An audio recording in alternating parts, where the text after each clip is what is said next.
Welcome back. अहम खबर है इस्लामाबाद का आवाज़ शेयर करनासी वज़ीर आज़म शहबाज शरीफ जो पोलियो मुहिम की इफ्तिताही तकरीब के खिताब। वज़ीर आज़म शहबाज शरीफ ॿारनि खे पोलियो जा फुड़ा प्यारे मुहिम जी शुरूआत करे छॾी। अॼु असां पोलियो खां बचाव जी मुहिम शुरू करे छॾी आहे। वज़ीर आज़म शहबाज शरीफ जो इहो चवणु आहे। अवां सां ख़बर शेयर कयूं पिया। वफ़ाक़ी हुकूमत सूबनि सां गॾिजी पोलियो जो ख़ात्मो कंदी। वज़ीर आज़म शहबाज शरीफ जो चवणु आहे त यकीन आहे त इज्तमाही कोशिशुनि सां मुल्क खे पोलियो खां पाक कंदासीं। वालदेन पंहिंजनि सालनि खां घटि उमिरि वारनि ॿारनि खे पोलियो जा फुड़ा पियारनि। वालदेन ॿारनि जे महफ़ूज़ मुस्तक़बिल लाइ पोलियो टीमुनि सां भरपूर सहकार। एक भेरो ॿीहर अवां सां अहम खबर शेयर कंदासीं इस्लामाबाद का वज़ीर आज़म शहबाज शरीफ जो पोलियो मुहिम जी इफ्तिताही तकरीब के खिताब।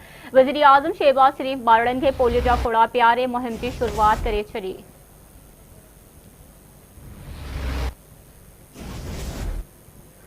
अवां खे अपडेट कयूं पिया। वज़ीर आज़म शहबाज शरीफ पोलियो मुहिम जी इफ्तिताही तकरीब खे खिताब कयो। वज़ीर आज़म शहबाज शरीफ ॿारनि खे पोलियो जा फुड़ा प्यारे मुहिम जी शुरूआत करे छॾी।